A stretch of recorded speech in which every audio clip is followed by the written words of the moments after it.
Hey, welcome to the Two Dudes Talk Movies podcast. I'm Luke. I'm Griffin. And yeah, I'm sure you can tell already, the background has changed again. We're working on it. This is a very work in progress space. The backdrop is still here. We had to move it. Some of the color grading last episode was kind of a mess with it there. So Tell me about it. We're working on it. We'll get it set up eventually. But we are continuing our Halloween, October spooky time month shenanigans. We are back with another guest. Here is EJ Newton. Hello. Welcome. Very happy to be back. Yeah, so you've been here before, but can you remind us who you are and a little bit about what you do? Absolutely. Yep, I was here last year for Halloween. We watched Frankenhooker, one of my very most favorites. I'm a graduate student here at EIU, communication studies with a focus in media and critical studies. I'm in my second year of grad school now, which means I have started working on my thesis. So now I'm even more busy than I was last year. Nice. But I'm excited. My thesis is focusing on 1980s horror. Oh, nice. I'm going to be talking about the movie we're talking about today in my thesis. So it's very fun. Well, since you chose the movie too, do you want to fill us in on what it is we're watching and a little bit about what it is? Absolutely. So the movie that I chose is 1989 Society, directed by Brian Yuzna. I don't know if either of you have seen any of Yuzna's movies. I don't think so. I think this is first. So he is famous mainly for producing a lot of really iconic horror. So he produced Reanimator.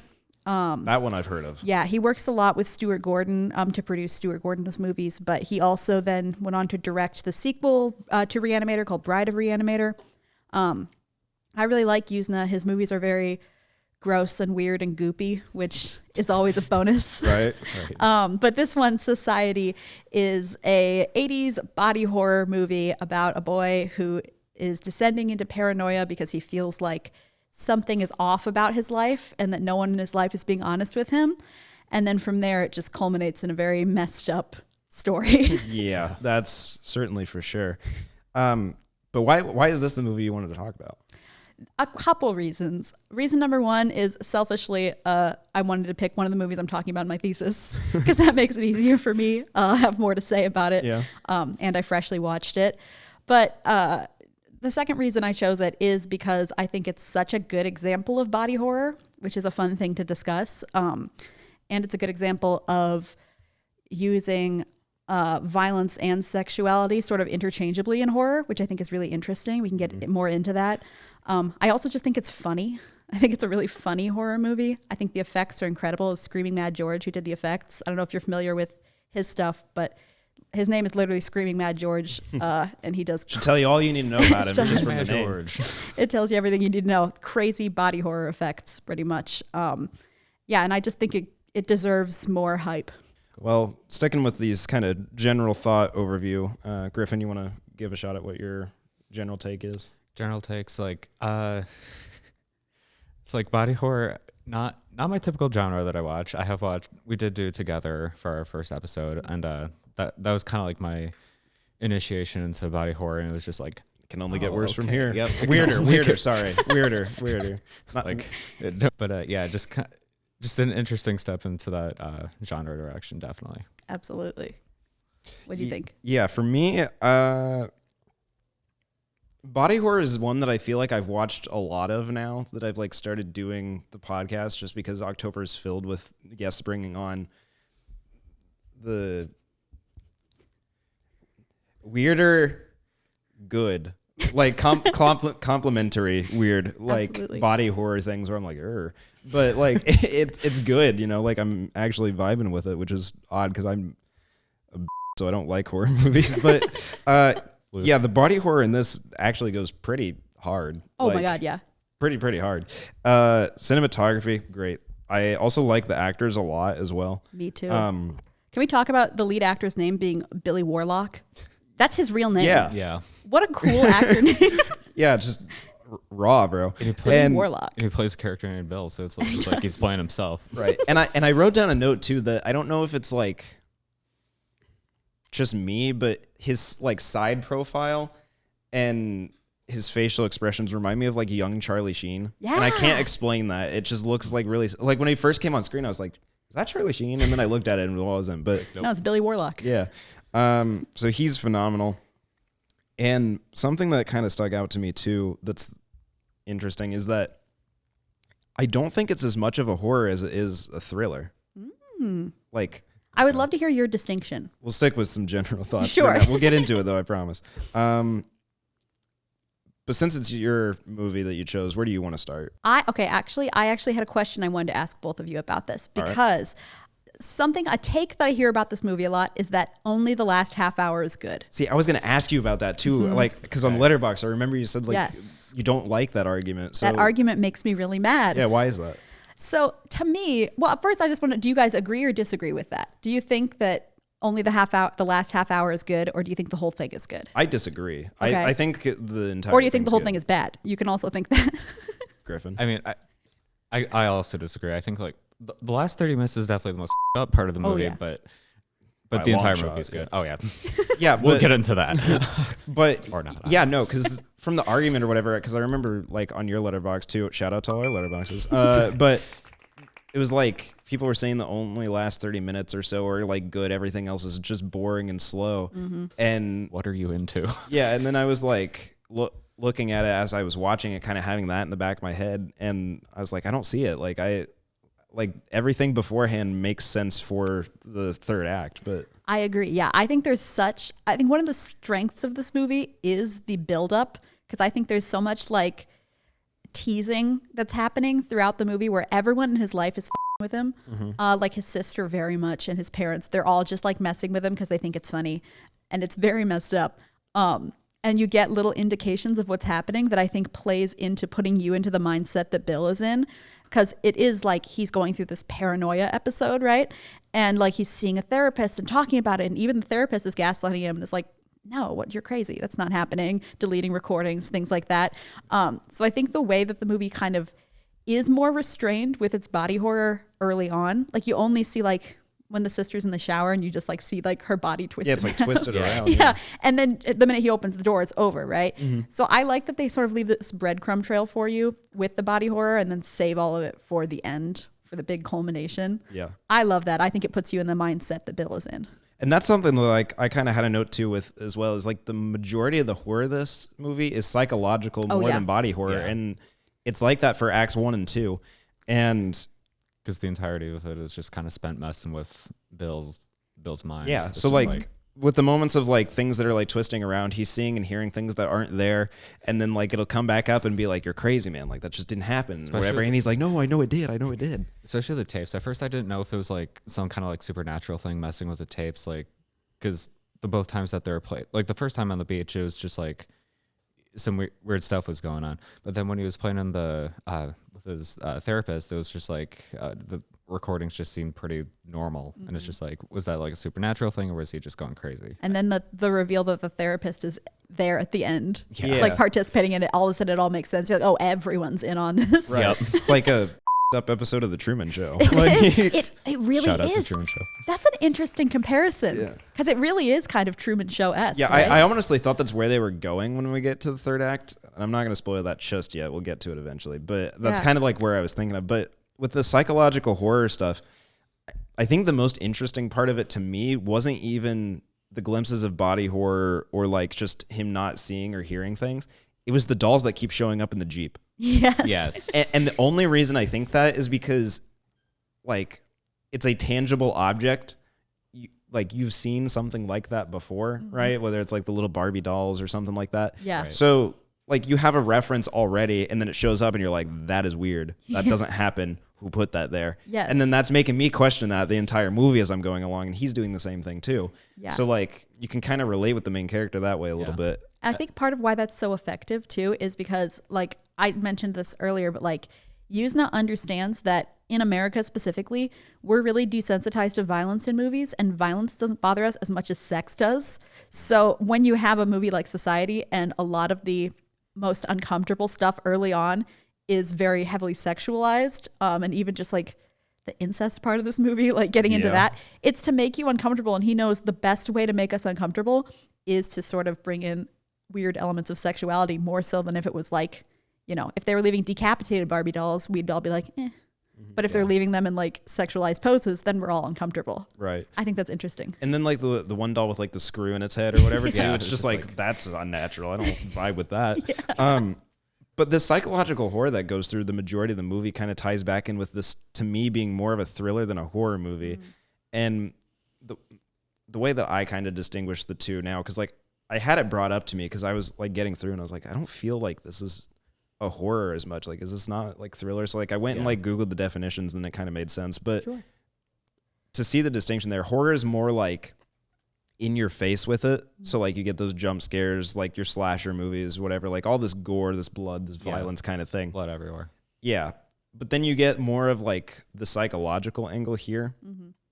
And that's still technically horror, right? To be like in your head, scared of like what's real, what isn't. But the thriller aspect of it is that those scenes are also not in your face. They're spread out, like how you said with that breadcrumb trail. So that to me is what makes it more of the thriller, because then you're seeing that and you're like, that's weird. And then the scene's moving on, plot moves on, and you're like, oh. So like, and just kind of like going off the breadcrumb thing, like, yeah, at first you got like, you know, the bugs kind of popping up everywhere, and it's just like, okay, something's up there. And you got the shower scene, and then you just kind of like, it slowly leads up to just like more and more people you realize are involved in this. And then the grand reveal at the end, like, oh, everyone's in on it. I wasn't crazy. Yeah. I think that buildup is the strength of the movie. And that's why I say, like, you shouldn't say that it's just the last half hour, because the last half hour wouldn't be nearly as effective without all the lead all up. the slow build up. And I think it's, what were you saying? I had something on that. So like the difference between the thriller and horror. Yes. Sorry, that was loud. No, you're good. Because to me, I've always thought of thriller and horror as kind of interchangeable, but it's just like people will say thriller if they're not a horror fan to justify liking a horror movie. You know, like, oh, I like Silence of the Lambs because that's not horror, it's thriller. You know, that's how it feels sometimes. But I do think that there is a distinction. And I think it's interesting to think about if this movie had ended without the end scene, it would kind of be more thriller for sure. Especially if it ended like and didn't tell us anything and kept it ambiguous. I could totally see that being thriller more so than horror. But then the famous shunting scene is what makes it. Yeah. And with it being more of like a thriller too, and then just kind of going back to like, oh, I'm watching an everyday film or whatever. Like the cinematography really capitalizes on that, where I think the opening scene is a good example of this, where the camera is like shaky and handheld as you're like going through the house, following, is it Bill? Yeah. Bill, as he's got like the knife, he's like freaking out or whatever, and like he slumps down like against the door or whatever, and then lights just turn on, and I think it's the sister or the mom. I think it's the sister. Yeah. It's like, what are you doing? It's just like, you like, good down there? Like what's going on? What's going on? It almost feels like the movie's like joking with you, like messing with you, like, oh, you're getting scared? What's up? That's weird. Because it is like the movie's gaslighting you. And I think that's fun. Yeah. And it's definitely funny and humorous in that way. And this movie also is like kind of genuinely funny at times. Oh, yeah. Which was really surprising. The beach scene as well. Like the first moment they're there, where these like, I'm sitting watching it, right? And Bill's like talking with his girlfriend or whatever. They're just hanging out. And I see these like two kids that are like slowly crawling in the sand next to them. And I'm like, I started just dying laughing. Just like, I was like, what are you doing, bro? Like, are you crawling on the beach? Like, are you a sea turtle? Like, what? Yeah. I don't know. And then there's like a random close-up shot of them just like grabbing the like suntan lotion. And they run away, and the guy's like, hey, get back here. And so instead of like chasing him down and he trips and doesn't get back up, he just starts crawling after them. And he finally gets it back, stands up, turns around, walks around, and then runs into the one like mom lady. I can't remember her name, but just runs in, and you're just like, she's just staring at it. It's so funny. She's crazy. Yeah. She's such an interesting character too. Yeah. She makes me crack up. It's kind of funnier that we don't know much about her other than she's just kind of weird. They do not elaborate on her at all. Yeah, like it honestly kind of works. Yeah, the most we get is her daughter, and I can't remember her. What's the name? It's Clarissa. Clarissa. It's Clarissa's mom, who should probably explain too. Clarissa and Bill kind of have like this weird fling that goes on and off. I love their relationship. I think it's so funny. It is. But then whenever like there's a scene or I guess not randomly, it's in context, but like Clarissa's like, my mom does stuff I don't like. That's the only elaboration I have for who her mom is, other than having a hair fetish. Like, that's it. It's so funny. Because then whenever, like, the mom is with Milo, who's Bill's like best friend later, and he's like turn around, he's like, "Don't do that. That's not okay." And she's like, She's just trying to caressing his reach hair. it. Yeah, it's so funny. And then later when they're like kind of kidnapping that one cop, it's just like, look, hair, and then just like she just kind of just dives into the bushes. Yeah, it made me think of like, what was it? I want to say Goonies, but I don't know if that's the right comparison. But like, it kind of randomly took that lighthearted, like, yeah, go get him tone. And I was like, this does not match the movie at all, but it works. Well, I think that's interesting because there's parts of the movie that feel very like this is just a 1980s high school drama. Right. Not even drama, like high school rom-com almost, where there's like the popular kids and like all the school God, president yes, stuff going yes. on. And I personally love that because I think, again, that messes with the vibe of the movie where it's like, it's happening, but also who's going to be student body president? Right. Oh no, Bill's girlfriend broke up with him. How will this affect the world? Exactly. How will this affect the economy? How will it affect society? Society. Ooh, that was good. Name That was drop. good. Yeah. What else? I also like that the music kind of like ties back into that too, where it's like orchestral for the most part, and it's just kind of like fun, whimsy or whatever. And then you get like the random like distorted strings for maybe 10 seconds, and then it's back to normal. Yeah. And so it's like still messing with you and just egging you on the whole time. It's like, Yes. hey, life is good except for that, but life's good anyway. So like, you know, yeah. What else? Well, what do you guys think of one thing well, okay, let me backtrack. My thesis is on the idea of a final boy, like a final girl, but that it's like a separate trope that I'm trying to argue exists. And I argue that Bill is a final boy. Remind me what that is, because I feel like I Sure. know, but Absolutely. So the final girl trope specifically, Carol J. Clover kind of pioneered that. And it's the idea that like there's this female character in slasher movies, specifically from like the late 1970s to the 1980s. Examples like Laurie from Halloween, or Nightmare on Elm Street, Nancy. And that the female character is like sort of exists in this hybrid gender space where she's sort of both masculine and feminine, and that's what allows her to survive. Also, the other female characters in the movie tend to be punished for being overtly sexual and things like that, where they'll get killed by the slasher, but she doesn't. She's saved because she's a virgin and she's sort of masculine and etc. So basically, that's the TLDR. That's a very condensed version of Clover's theory. right. Scream parodied it really well if you've seen Scream. So I'm arguing in my thesis that there is this trope that's like a final boy that is sort of hinged on his queer coding and like overcoming his queer coding to have like a happy heterosexual ending, which is something that I've observed in a lot of 1980s horror movies with male leads. So I'm focusing on like 9 different movies, but Society is one of them. I think that Bill is a really fun final boy. I really like him as our lead character, partially because of Billy Warlock's performance. I think he does a really good job of being like, I believe he's freaked out. And like, you don't see that a lot with male characters, I feel like, where they get the like up close horrified facial expressions.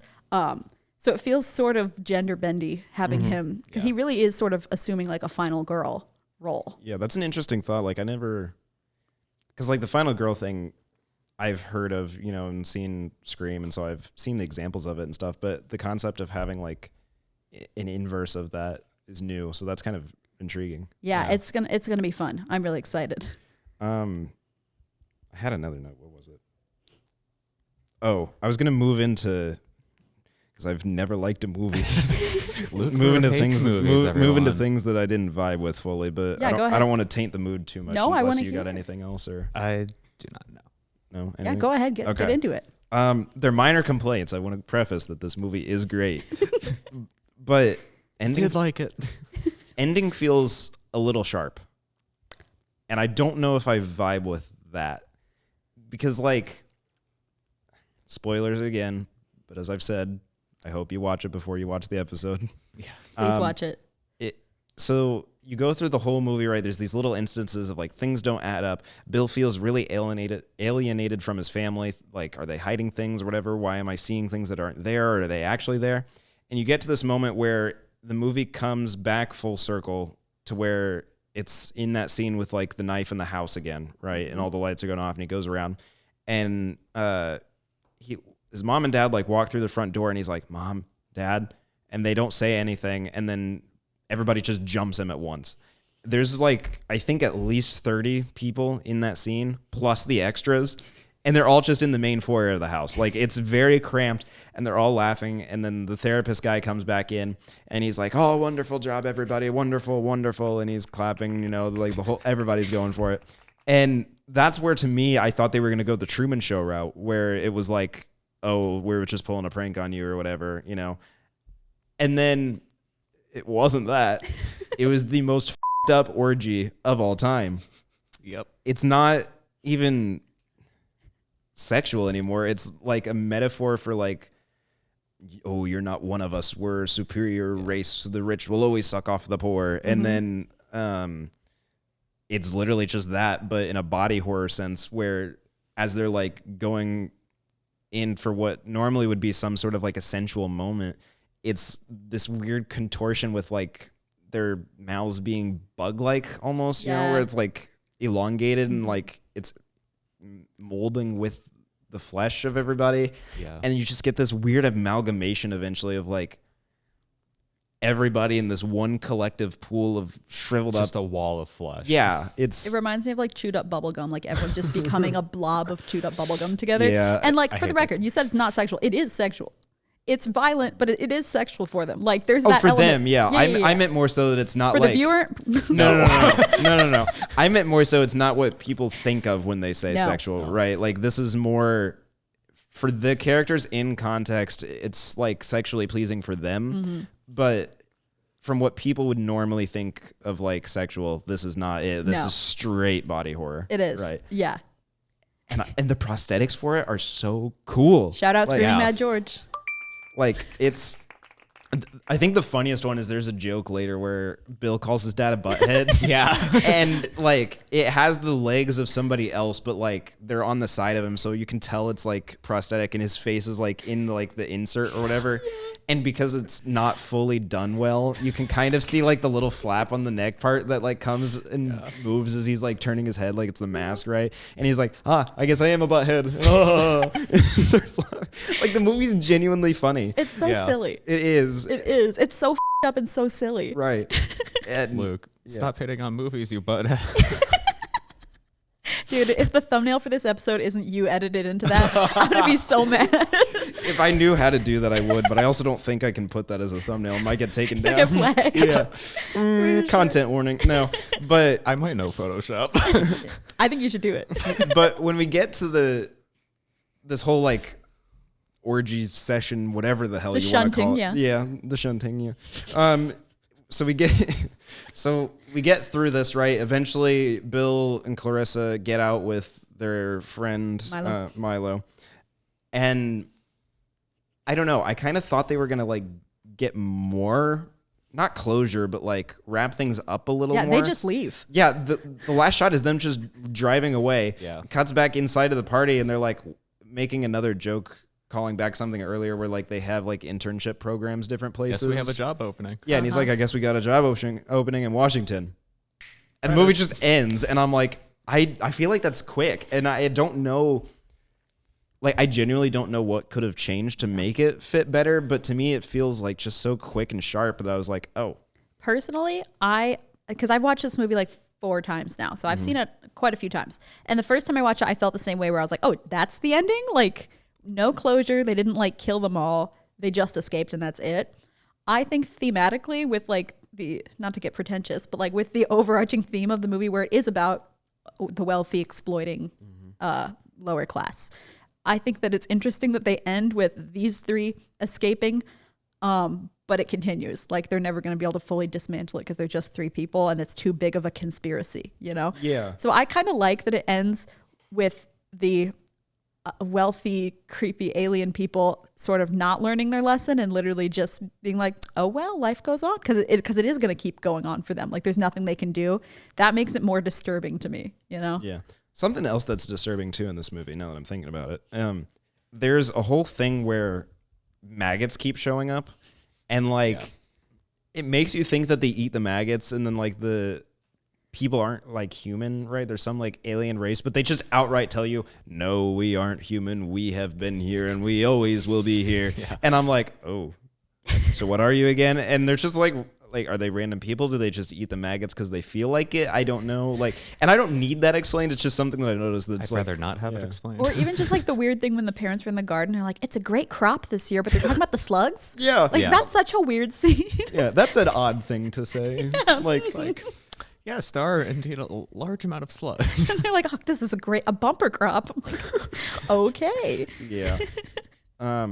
Something else that I guess is kind of similar that you can make an argument that it doesn't need explained. And I think if the ending was going to wrap up a little better, I would have dived more into this kind of thing. But Bill feels alienated, right? Mm-hmm. And eventually somewhere they say that Bill isn't one of them. And I think they mean it more in the metaphorical sense of like, you're not one of society or whatever you want to say it. But there's another thing where it gets brought up in more context that like Bill isn't their kid. Mm-hmm. I kind of want to know like how he got there. Yeah. Like how did he get there? Where's he from? Cause you get the like vibe that he's grown up there. Yeah. So like, did they adopt him? I don't know. Like, I think the implication is that he was adopted as an infant, from like a poorer family that couldn't take care of him. Mm-hmm. So that then they could use him as like a sacrifice. I think that's the implication. But yeah, it's not made super clear like where Bill came from. But it is, if he was adopted as an infant, they never told him, so he doesn't have any idea, you know? Yeah, and I think there could have been, like the movie paces itself well, so I don't know if it would drag things down if they added a subplot where like he finds that out and then when he leaves, he like goes home to his family or something. I don't know. Yeah. But like, it's just something that I kind of wanted to elaborate on because then like, I think that's mainly why I thought the ending was so sharp is like, well, now I have all these 80,000 questions that I can't really like insinuate or guess about too much. It's just, yeah, you know, but it leaves you with like more questions than answers. Right. And sometimes that's a good thing, but more often than not, I find for me personally, it doesn't work, but I don't know. Do you guys disagree? Like, does that work for this to leave it like that? For me, yeah, I think it works really well. I just think that like, the idea is that there's this larger conspiracy that they'll never know everything about, and that at the end of the day, all they can do is get out with their own lives, and they can't, you know, it's too big of a thing for them to dismantle, and they don't know all the details. So I kind of like that throughout the movie, we are kept like with the same level of awareness as Bill. Mm-hmm. We never know more than Bill knows, and like even at the end, that's what we're left with is the extent of Bill's knowledge. I think that's fun. So at the ending, like, I kind of wish we got another like scene or two with like Bill and the rest of them just to kind of see like, are they okay? Or, like, but I also think it works for the movie just to kind of have it like cut out and just end where it ends. So it's just kind of like wish we had more, but it kind of works at the same time. Yeah, I like the idea that it's kind of this larger than us sort of thing, right? Like, can't do anything about it. It's like if Eyes Wide Shut was a body horror movie, kind of. Dude, it's Eyes Wide Shut meets Truman Show meets Together. That's pretty much that's actually a really good description of what this movie is. That's I've not seen Eyes Wide Shut. Eyes Wide Shut's great. Yeah, you got to watch that one. I will. But yeah, I don't know. And it's also interesting that like it's a franchised thing. It's not a local thing either, where it's like, you know, we've got these programs in other places that do this as well. Yeah. And I'm like, because it's about capitalism, baby. Right. Capitalism. It's about how the wealthy are always just using the lower class with no chance of us ever climbing the ladder, even though they give us that illusion, you know? On topic of the message too, I do like the message of the movie. I think it's like, you know, just kind of like the rich always are feeding off the poor. Mm-hmm. I don't exactly like how it's always just kind of like obviously screamed out at you throughout the movie too. Mm-hmm. It's just like it's just kind of brought up over and over and over again. It's just like it's not really subtle. Like I think like if a movie has like a message, it should be like subtly kind of weaved into the movie, not just like kind of shouted at you like throughout. Yeah, I think to have the line where he literally says, "The rich have always sucked off the poor," or whatever he says, like that's.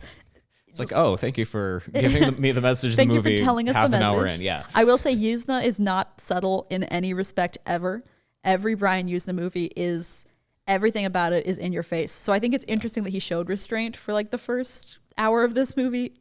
Restraint, I mean, you know, to a degree. For as much as a Brian Yuzna movie can be restrained. But yeah, I get what you're saying. I kind of disagree a little bit that it's not like subtle, right? Because like how you just said, like the first half or more than half, honestly, the movie is kind of subtle with it, where it's like, oh, you'll make a great contribution to society or whatever. And I'm like, what is that? Like, and you get these little teases. And then to me, when he says the line of like, the rich has always sucked off the poor, right? To me, it doesn't come off as like verbally like flag waving, like this is the message, pay attention. No, it's not like that. To me, it's kind of on par with like classic villain monologues where like, they're like, I will go forth and destroy the world, whatever. And it kind of fits that more so in my view. So I don't hate that as much. That's fair. That's the way I feel too about the fact that there is a bit of like an exposition dump when they are all like reunited in the house and he's like, here's what's been going on, here's all the details. I don't mind that at all because like you said, it's like a villain monologue. And also I think that they have reason to tell Billy because they're like enjoying how uncomfortable it makes him because they all like are sick, messed up people who clearly think it's very fun. Like they keep laughing at Bill, and that adds to the horror to me. Like the fact that when the most fucked up stuff happens, people start laughing, like makes it so. Because then it tells you, like, signifies to the viewer that like they're enjoying this. Oh shit. yeah, like they're getting off to it. They're like sadistic. Yeah, yeah, it's messed up. But there is one thing that I noticed too. It's a very, very minor complaint, and maybe I'm just stupid. But And you just hate movies. Yeah, but after they all kind of merge and they're starting to split, right? The camera moves further away and it's kind of lower, and like they keep like falling into this pit sort of thing, and then stand back up from the pit as they're like human versions, right? yeah. Is the pit always in that room? Because I like swear that was a foyer room with a flat floor and like 2 sofas and a desk. So like That is a really great question. I don't know if I've ever noticed. I think in my head, I just thought it was like a 70s conversation pit. You know how living rooms in the 70s a lot of times would have like a pit where the couches would be. Right. That's what I thought it was. But I don't think I noticed that in earlier scenes. So yeah, because I don't think they ever like turn the camera fully around enough to see that. It's all too close up on everything. yeah. So like maybe that's just me nitpicking. Maybe it's a continuity error. Could be. But also like I don't know, because the camera's further back when this happens, right? So I don't know if they like put it at a lower angle where like a desk crops the frame so it looks like it's a pit and it's just sitting on the desk. I don't know. I will say like how they shot all that is Screaming Mad George made like a giant, almost like tent out of this like fleshy silicone material that just like went over the entire living room, and then people were underneath it puppeteering it. So like it's very cool to see the behind the scenes stuff. But I do wonder how much of that is because they needed this giant piece of practical effects, Right. In there. They probably did have to shoot it at weird angles and things like that to get it to work. Yeah, I don't know. That doesn't detract the movie for me or anything. Yeah. It's just something that I noticed. Interesting. But yeah, I do have a deep thought together. It is Share it. better than last week's. Yeah. But is there anything else that we want to go over before we get into that? I don't think so. No, I think we covered it. Alrighty. So I said this earlier. Dr. Cleveland is the like the therapist guy, right? And he says, quote, "You'll make a wonderful contribution to society," end quote, right? Deep thought here is, what do you think the contribution is? And EJ, we're going to start with you. Ooh. In the context of the movie, I think it's that they pick one person obviously to sacrifice and feed off of, right? So they want to consume Bill the same way they consume that one boy earlier where he's got, oh my gosh, one of my favorite parts is when the guy eats him and then he goes, a beauty mark. Yeah. He grows it. It's like, oh, it's so gross. But I think when it comes to like thematically, it is talking about how the upper class do rely on lower class people staying complacent and fulfilling the roles they don't want to have to take on, minimum wage jobs, things like that, that are necessary for society as a whole to keep running. But meanwhile, they're the ones that get to like live comfortably. I think that Bill is sort of a representation of that, to get pretentious with it. Yeah. But yeah. Griffin? So I think the contribution, I kind of took it literally later on in the movie. It's just like, oh, he's literally going to be sacrificed to all of these people, to the whatever alien race that they are. It's just kind of going off what you said too. It's just like, kind of like, he's he's like a poor person in a sense. He's just kind of all of his belongings, like his body, is just being given up, fed to the rich, or in this case, like the alien race. And so it's like it's a literal like sacrifice that is his contribution. Yeah, that's definitely the meaning that I took from it too. Once we get to that third act moment where like all is revealed, like, you know, because Bill's definitely meant to be a metaphor for being the poor in this case, and then you have society breathing down on him and Roll credits. yeah, sucking off on him just in general, I guess. Kind of keeping them out of the loop. So like the society to keep running is not general society, it's like their society, kind of, you know. Yeah, absolutely. And they are like the privileged upper class, etc. Right. Yeah, it's deep. Well, do we think we're good to move into some ratings? I think so. Oh, absolutely. All right, EJ, you were up first. I am going to give this movie what I gave it on Letterboxd, which is 5 stars. And that is, for me, 100% in earnest. I just love this movie. I think it's so well done. I think it's so in your face while also being subtle. And I think it's super unique and not really something that you see in most movies, especially most modern movies. Right. Griffin, what do you think? I'm thinking, all things considered, I will give it a 4 out of 5. Nice. The only gripe is just kind of like how the message is delivered in the movie, but everything else I loved. I mean, as much as you can love it, I guess. Up aside. But yeah. All right, solid. Luke. I think I will also give it a 4 out of 5, I think. I do like this movie a lot. I don't vibe with the argument of like only the last 30 minutes are good, because that was what I was worried about. Like, after you told us that this is a movie you wanted to watch and I saw your review of it and like brought that up, I'm like, I'm going to keep an eye on that, because like I don't know if that's something that I'm going to end up disliking or agreeing with yet. Or disagreeing or agreeing with yet. Sorry, I misspoke. But yeah, I disagree with it. I definitely think that the prior build-up for everything is needed for this to make sense when you get to the third act. And You they need the do it. foreplay for the orgy. Yeah. You know what?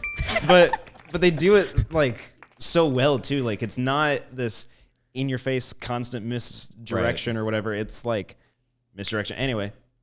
Or who put that there anyway? Life goes on. Yeah, they just keep moving on past it or whatever, and you get to the point where you end up being at the same point Bill is, where eventually he's fed up with it and he's like, just tell me what's going on already. And like when that happens, then it continues to landslide into the, all right, if you want to know what society's about, then here you go.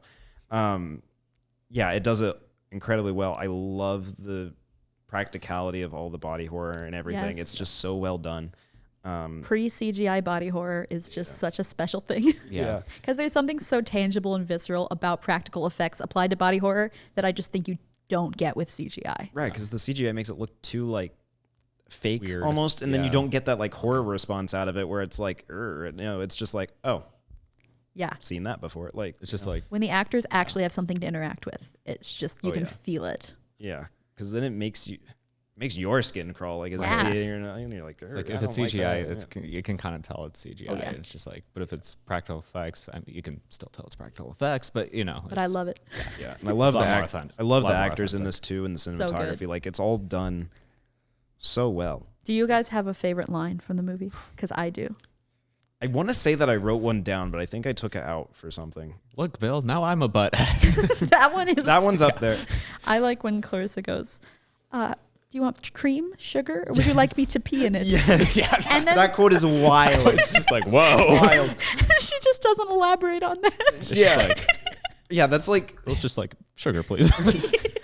and I remember going on Letterboxd and like scrolling through the reviews too, just to like see what other people thought about the movie. And there was somebody that said, more people need to ask if you want me to pee in your tea. Like, we've lost common decency. We have. Where's the courtesy anymore? Right.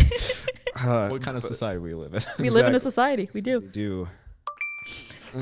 But yeah, this movie is pretty great. I think 4 out of 5 is reasonable. Yeah. But that has been our Two Dudes Talk Yes. Movies episode with EJ Newton on Society. Society. Always a pleasure. It's been a lot of fun. This has been a blast. Thanks for having me again. Of course. This month is still cooking. We got, I think, 3 more episodes of the month, so we're vibing. And next week is episode 100. Yes, next week is a landmark episode for us. 100 episodes of this. It's kind of wild to think about that it's been going on for so long. But yeah, so we'll have some guests here for that and should be a lot of fun. So till then, I'm Luke. I'm Griffin. And we will see you next time. Bye.